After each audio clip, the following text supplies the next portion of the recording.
हमारे इस चैनल अंकित IAS classes में आज आपके लिए हम लेकर के आए हैं आज आधुनिक भारत का जो एपिसोड नंबर 4 आपके सामने आने वाला है। इससे पहले हम आपको बता चुके थे कि भारत में यूरोपियों का आगमन कैसे हुआ, कौन कौन आए, सबसे पहले कौन आया, फिर उसके बाद कौन आया, तो क्रम वाइज आपका चल रहा है। लेकिन अब इसके बाद जो है हमारा सबसे पहले पुर्तगाली आए, पुर्तगालियों के बाद डच आए थे और डचों के बाद अब भारत में ब्रिटिशों का आगमन प्रारंभ हो जाता है। अब इसी के साथ अब हम देखेंगे कि डचों के बाद जो ब्रिटिश आते हैं वो किस तरह से आते हैं, कौन कौन आता है, क्या उनकी प्रक्रिया होगी, क्या व्यवस्था होती है उनके, किस प्रणाली के तहत वो अपने यहाँ पर व्यापार करेंगे। तो हम देखते हैं कि बताया जाता है कि लगभग 1599 में कुछ मर्चेंट्स नाम के जो एडवेंचर्स थे, व्यापारी थे, वे व्यापार करने के उद्देश्य से भारत में व्यापार को करने के उद्देश्य से उन्होंने एक कंपनी की स्थापना करी जिसका नाम था governor and company of merchant of London trading to the East Indies. ठीक है, इस कंपनी के नाम से उन्होंने एक कंपनी की स्थापना करी और बाद में चल करके वही कंपनी का नाम ईस्ट इंडिया कंपनी बन जाता है। बाद में चल करके क्या नाम बनेगा उसका, ईस्ट इंडिया कंपनी के नाम से, और वही आपकी भारत में जो है व्यापार करती है और उसी के द्वारा ही भारत में अंग्रेजों का शासन स्थापित हो पाता है। तो इसी तरह से हम जानेंगे कि आगे चल करके किस तरीके से क्या होता है कि कंपनी भारत में कैसे आएगी, कौन उसको अनुमति देगा, तो अनुमति दी जाएगी उसको, तब जाकर के भारत में आएगी, भारत में व्यापार करना शुरू कर देती है। तो ये माना जाता है कि लगभग जब 31 दिसंबर 1600 को ब्रिटेन की महारानी है एलिजाबेथ प्रथम, ब्रिटेन की महारानी एलिजाबेथ प्रथम के द्वारा एक रॉयल चार्टर जारी किया जाता है और रॉयल चार्टर जारी करने के द्वारा उसके अंतर्गत यह कहा जाता है कि हम इस कंपनी को पूर्वी देशों के साथ व्यापार करने के लिए पूरी तरह से आजाद कर देते हैं और उनको कहते हैं कि केवल पूर्वी देशों के साथ केवल यही कंपनी इंग्लैंड से व्यापार करेगी, बाकी कोई भी कंपनी इंग्लैंड से व्यापार करने नहीं जाएगी। केवल इंग्लैंड के द्वारा एक ही कंपनी को अनुमति दी गई थी, वो ईस्ट इंडिया कंपनी को दी गई थी और उसी के द्वारा उसे 15 वर्ष के लिए कहा गया कि आप केवल 15 वर्षों के लिए अब केवल एकमात्र कंपनी है जो आप व्यापार करोगे। तो 15 वर्ष के लिए उन्हें व्यापार का एक अधिकार प्रदान कर दिया गया था। लेकिन उसके लगभग जाकर के आपका 1609 ईस्वी के लगभग ऐसा हुआ कि 1609 में जो इंग्लैंड के सम्राट जेम्स प्रथम थे, इंग्लैंड के सम्राट जेम्स प्रथम ने इस कंपनी को जो अधिकार दिए थे 15 वर्ष के लिए उसे अनिश्चितकालीन कर दिया गया कि इसका कोई समय नहीं है, जब तक चाहे जब तक व्यापार करे, कोई इस पर प्रतिबंध या कोई भी समय का प्रतिबंध नहीं है। तो इतना कर दिया गया। अब उसके बाद ये क्या कर लेते हैं, व्यापार करने के लिए भारत में आ जाते हैं। अब भारत में व्यापार पूरे समय तक करेंगे, जितना भी, जब तक इनका मन चाहे तब तक कर सकते हैं। तो कोई इन पे इस तरह का प्रतिबंध नहीं लगाया गया था। अब होता क्या है कि अब कंपनी जब इसमें व्यापार करने के लिए भारत में आएगी तो अब ऐसा होगा कि 1608 ईस्वी के लगभग ऐसे है कि कंपनी को लगा कि अब हमें सूरत में एक फैक्ट्री स्थापित करनी चाहिए। उनको लगा कि हमें सूरत में क्या करनी चाहिए, फैक्ट्री स्थापित करनी चाहिए। लेकिन अब फैक्ट्री स्थापित तो करनी है, भारत में है, लेकिन भारत में किन का शासन है, मुगलों का शासन है। अब मुगल का शासन है तो मुगलों के शासन में क्या होगा 1608 में, अब 1608 में जो मुगलों के शासन में वे यहाँ पर अनुमति मांगेंगे तो उसके द्वारा कंपनी एक अंग्रेज को भेजती है जिसका नाम था कैप्टन हॉकिंस के नाम में।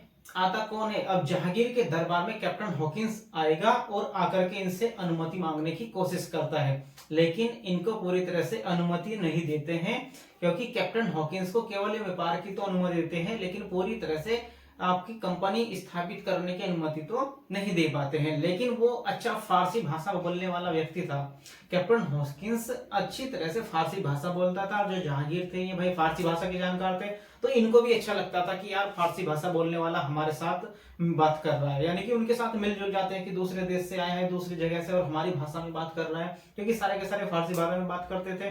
तो उसी तरीके से जब इन्होंने फारसी भाषा में बात की तो उसको बहुत अच्छा लगा और उसी को ही क्या है मनसब देकर के, उपहार देकर के वो भेज देता है। लेकिन सूरत में फैक्ट्री स्थापित करने की अनुमति नहीं दी जाती है जहांगीर के द्वारा भी। अब उसके बाद लेकिन क्या होता है कि जो कैप्टन हॉकिंस था वो हेक्टर नाम का एक प्रथम ब्रिटिश व्यापारिक जहाज था, उसका कप्तान माना जाता था। अब इसके बाद हुआ क्या कि 1611 ईस्वी में कंपनी के द्वारा एक अंग्रेज भारत में भेजा जाता है, उसका नाम था जॉन मिल्टन के द्वारा।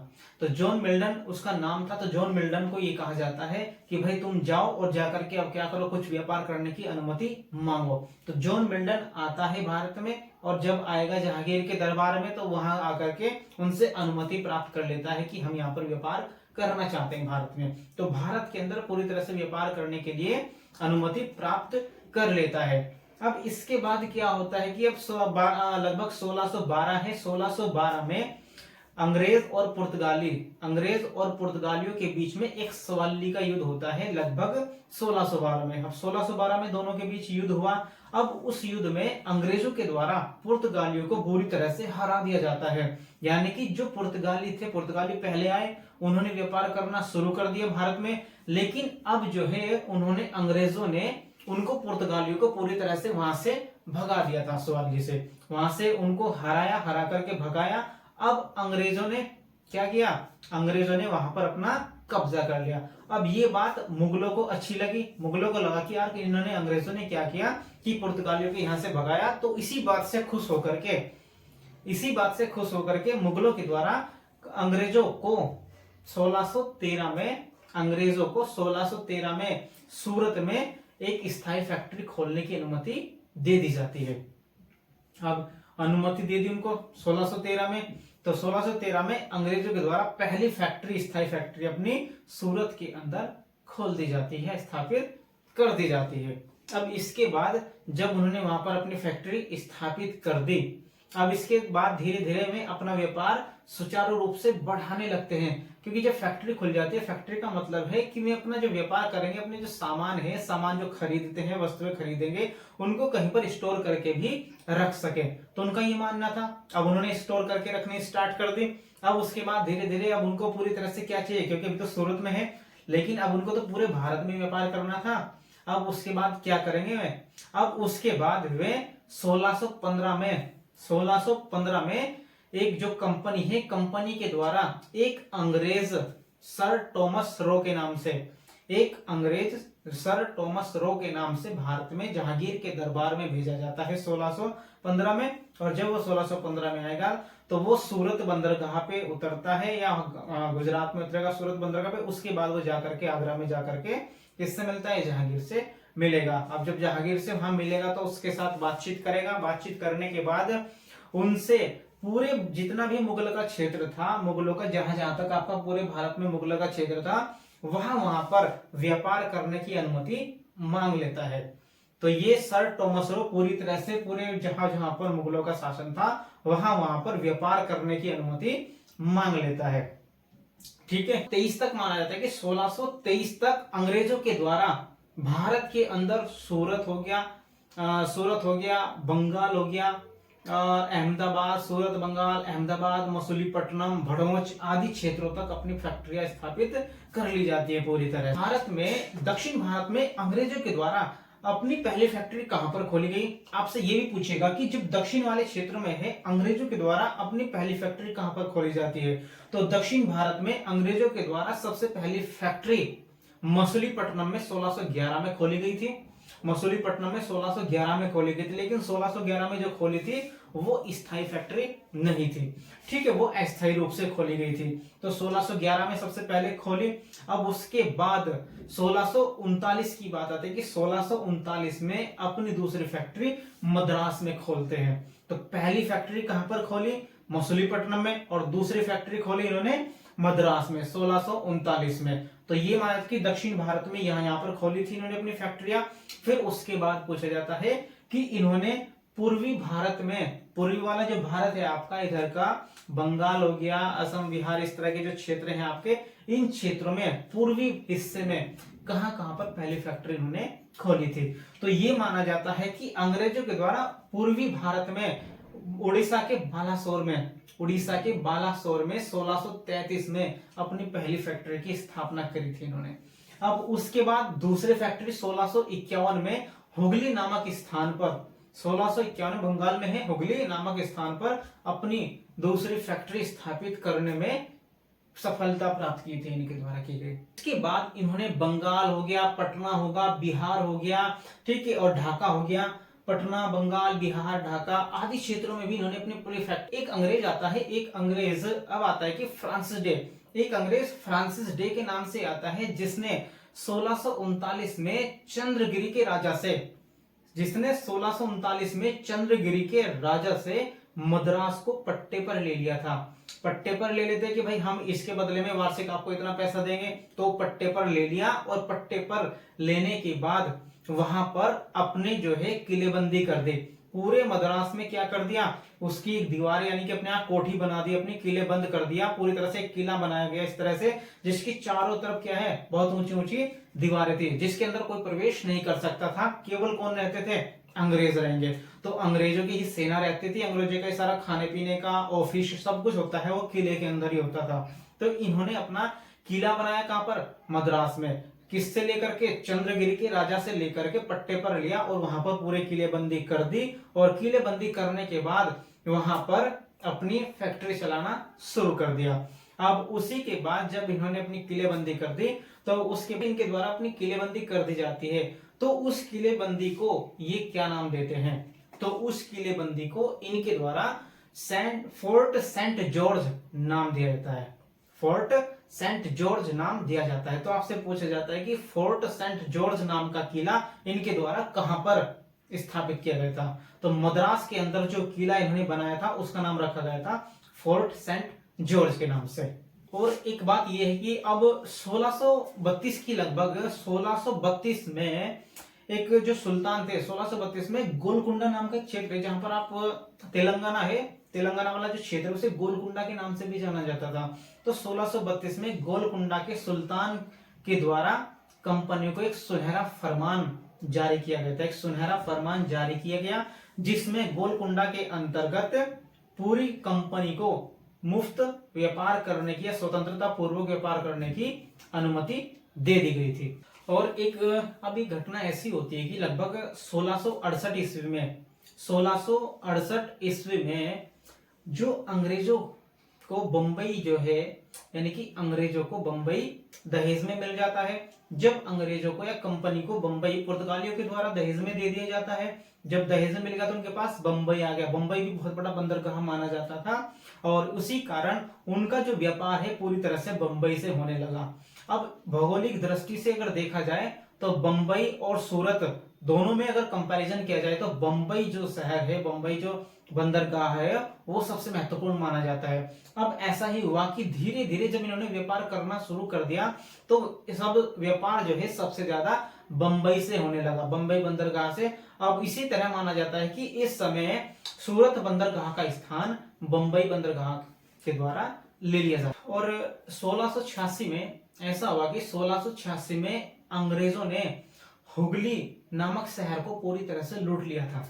1686 में अंग्रेजों या कंपनी के द्वारा हुगली नामक शहर को पूरी तरह से लूट लिया गया था, जिससे अब इनका संघर्ष मुगलों के साथ होता है। अब मुगलों को वो बात सब अच्छी नहीं लगी कि यार इन्होंने हमारे जो हुगली है, हुगली को पूरी तरह से लूट लिया। अब ये बात उनको अच्छी नहीं लगी। जब उनको अच्छी नहीं लगी तो इन्होंने क्या किया, मुगलों ने इन पर से जो सूरत में थे, मसूलीपट्टनम में थे और विशाखापट्टनम, सूरत, मसूलीपट्टनम और विशाखापट्टनम में जो भी इनके सारे कारखाने थे उन सबको बंद करवा दिया मुगलों ने। बंद करा करके इनको भगा दिया। तो अंग्रेजों को वहां से भगाया। अब अंग्रेजों ने क्या किया, अब उनको क्या करना था, तो बर्बाद हो जाते इस तरह से। अब उन्होंने किया कि सारे के सारे जो मुगल थे, औरंगजेब थे, औरंगजेब से जाकर के उन्होंने माफी मांगी। माफी मांग करके उनसे पैर पड़े, उनके मिन्नतें की। तो वो बहुत मिन्नतें करने के बाद औरंगजेब ने उन्हें माफ किया और कहा कि ठीक है, तुम 1.5 लाख रुपए मुआवजा दो और उसके बाद यहाँ पर दोबारा से व्यापार कर सकते हो। तो 1.5 लाख रुपए मुआवजा देने के बाद ही उन्हें दोबारा से हुगली में या उनकी जो आपके सूरत में, मसूलीपट्टनम में और विशाखापट्टनम में जो व्यापार करते थे, कारखाने थे, उनको वापस दिए गए और व्यापार करने की अनुमति दी जाती है। में ऐसा होता है कि कंपनी को बंगाल में भी पूरी तरह से व्यापार करना था। अब बंगाल में जब कंपनी को पूरी तरह से व्यापार करना था तो अब एक कंपनी के द्वारा शाही फरमान, यानी कि मुगलों के द्वारा एक शाही फरमान जारी कर दिया जाता है और उस शाही फरमान में कंपनी को बंगाल के अंदर एक मुफ्त राशि देकर के, वार्षिक, यानी कि पूरी तरह से वार्षिक इतना पैसा देकर के आप पूरी तरह से बंगाल में व्यापार कर सकते हो। तो वो शाही फरमान जारी करके 1691 में कंपनी को दे दिया गया था। और 1698 में, अब लगभग 1698 की बात है कि 1698 में अजीम उस शान के द्वारा सुल्तानाते, कालिकता और गोविंदपुर नामक 3 गांव है, उनको दे दिए जाते हैं कंपनी को दे दिए जाएंगे। ठीक है, जब कंपनी को सौंप दिए जाते हैं तो कंपनी के द्वारा जो जॉब चौरनक नाम का अंग्रेज था, उसके द्वारा इन तीनों गांव को मिला करके कलकत्ता की स्थापना कर दी जाती है। ठीक है, सुल्तानाती, कालिकता और गोविंदपुर, इन तीनों गांवों को मिलाकर के कलकत्ता की स्थापना कर दी जाती है और पूरी तरह से इसकी किलेबंदी करनी शुरू कर देते हैं। एक किले बंद कर दिया जाता है, एक किला बना दिया जाता है वहां पे, और जो किला बनाया जाता है उसका नाम रखा जाता है फोर्ट विलियम। तो फोर्ट विलियम नाम का जो किला बनाया गया था वो कलकत्ता में बनाया गया था। और किन किन गांवों को मिलाकर के बनाया गया? सुल्तानाती, कालिकता और गोविंदपुर, इन तीनों गांवों को मिलाकर के कलकत्ता की स्थापना करी गई, वहीं पे किलेबंदी करी गई और उसी के बाद उसी का नाम रख दिया, किले का नाम फोर्ट विलियम के नाम से। तो फोर्ट विलियम नाम का जो किला था वो कहां पर बनाया था? वो कलकत्ता के अंदर बनाया गया था। ठीक है, और उसके बाद जब यहाँ पर किलाबंदी करी गई तो इस किलेबंदी के प्रशासन को सुचारू रूप से चलाने के लिए भी कुछ व्यवस्था करी गई थी और उसे सुचारू रूप से चलाने के लिए काउंसिल की स्थापना करी गई, प्रेसिडेंसी बनाई गई। तो ये माना जाता है कि सबसे पहला जो प्रेसिडेंट बनाया गया था यहाँ पर, वो चार्ल्स आयर को बनाया गया था। तो जब यहाँ पे काउंसिल बनाई गई, प्रेसिडेंसी बनाई गई, तो कलकत्ता का प्रेसिडेंट सबसे पहले चार्ल्स आयर को बनाया जाता है। और ये माना जाता है कि 1700 के लगभग 1700 या लगभग 1700 में ही है कि लगभग 1700 में कलकत्ता को सबसे पहला प्रेसिडेंसी नगर भी घोषित किया गया था। तो अंग्रेजों के द्वारा 1700 में सबसे पहले कलकत्ता को प्रेसिडेंसी नगर घोषित किया गया था और 1774 से लेकर के 1911 तक कलकत्ता ही भारत की राजधानी के रूप में रहती है। तो भारत की राजधानी 1774 से लेकर 1911 तक भी कलकत्ता को ही बनाया जाता है। और एक बात ये बताई जाती है कि लगभग 1717 में जो मुगल सम्राट फर्रुख सियर थे, मुगल सम्राट फर्रुख सियर बहुत बीमार हो चुके थे, बहुत बीमार पड़ गए, मरने की हालत में थे कि बस मरने वाला है 1-2 दिन में। ठीक है, अब ऐसा ही एक डॉक्टर था आपका कंपनी में एक डॉक्टर था विलियम हैमिल्टन के नाम से, और उस डॉक्टर ने क्या कर दिया, इसका फर्रुख सियर का इलाज कर दिया और इसे ठीक कर दिया, मरने से बचा लिया। तो उसी से खुश होकर के फर्रुख सियर ने कंपनी को एक शाही फरमान जारी करके अधिकार दे दिए कि आप यहाँ पर बंगाल में पूरी तरह से फ्री व्यापार कर सकते हो, जिसे शाही फरमान कहा जाता है। उन्होंने कहा कि भाई ठीक है, तुम यहाँ पर बंगाल में व्यापार करो, बस केवल 3000 रुपए प्रति वर्ष दे दिया करना। 3000 रुपए प्रति वर्ष के बदले पूरे बंगाल में फर्रुख सियर ने कंपनी को पूरी फ्री यानी पूरी तरह से आजादी या स्वतंत्रता पूर्वक व्यापार करने की अनुमति दे दी गई थी, जिसे ही कंपनी का मैग्ना कार्टा कहा गया।